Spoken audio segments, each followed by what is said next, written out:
Yes, So, Amarji. so I wanted to ask a fundamental question which I was always. So, what is the role of Lord Shiva in the material universe, and what is the significance of Mahashivratri? Why was the Tandav done in the first place?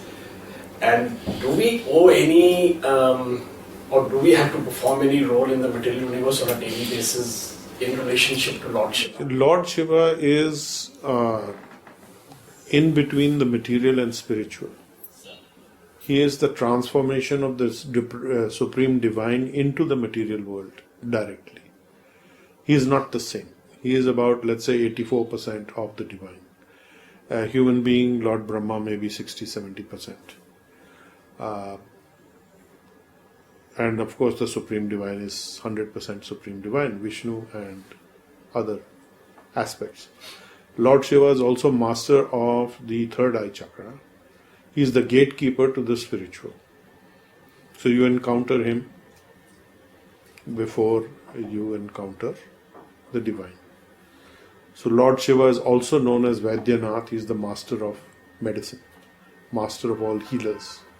He is also very compassionate, and he takes under his shelter all those who are, let's say, unqualified to go to Vishnu directly. So demons, ghosts, all those kind of things take shelter of Lord Shiva. He is Ashutosh, very easily pleased, very magnanimous. So he says, okay, everybody's all right. He is a very renounced personality. The Tandav is there for him to wind up the material universe at the elemental level.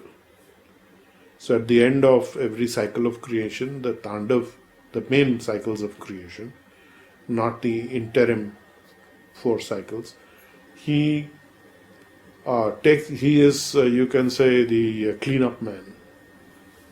So he cleans out everything and he puts everything back in the Mahat Tattva, which is the zone of time-space, the time and space continuum, where all the elements are there, the 5 major elements, till the next cycle of creation starts. So he is a transformation of the divine.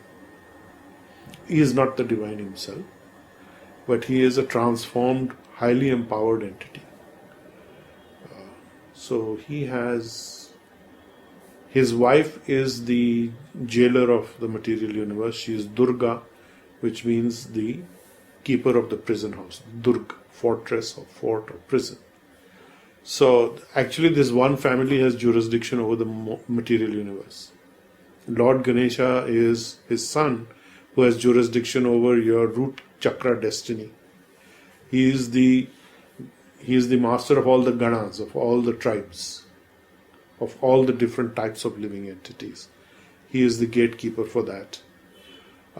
Lord Kartikeya is the commander-in-chief of the demigod armies to fight the demons.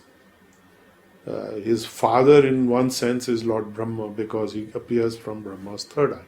When Brahma got very mad, got very angry, so his third eye chakra became blue and red, so then the Rudras came, and Lord Shiva is the 11th Rudra. So Mahashivratri is the time when he wakes up from his meditation, and he spends a lot of time in meditation. So he is a very exceptional individual, very, very exceptional. And he is not blue in color as is portrayed. He is golden and he has a blue throat. That's why he's called Neelkant. So if he was blue and his throat was blue, there'd be no differentiation. So the description in the Srimad Bhagavatam is that he's a beautiful golden form and his throat is blue from the time when he drank up the poison from the Sagar Manthan that took place at the time of Kurma. And that was the last time that Kurma and Lakshmi Devi were together, actually, in the sense of appearing together. The Vishnu and Vishnu as Kurma. So what's Kurma? Kurma is tortoise. Tortoise. Tortoise. Tortoise. So that is the time when the Amrit was taken out. But before that, the cleansing happened in the churning, and all the poisonous stuff came out. So insects, scorpions, spiders, snakes. So they are all sheltering under Lord Shiva. So there is some Mahashivratri coming up, and those who, there's anybody who would like to follow it can follow, but as healers, it's not a requirement. But if you are so inclined, you can certainly do that. There's no restriction against following if you're a healer. But Bhagavad Gita is, the teachings of the Bhagavad Gita is that if you want to go for any benefits, better to go to Krishna directly rather than go to the demigods. But if you have a relationship with Lord Shiva or you're very inclined towards him, there is no harm in showing him respect. I mean, you can respect all the demigods. We never say it should not be done. In fact, disrespecting them will give you a big kick. But if you do not wish to follow but don't disrespect him. Or don't disrespect his day. Or, where others may be inclined to follow. So one should never tell people don't do this or do this. It is entirely up to them. So you should not discourage anyone from following if they wish to follow. And if you don't wish to follow, don't be disrespectful of it. These were your 4 questions, I think. That's right. Yeah. Okay.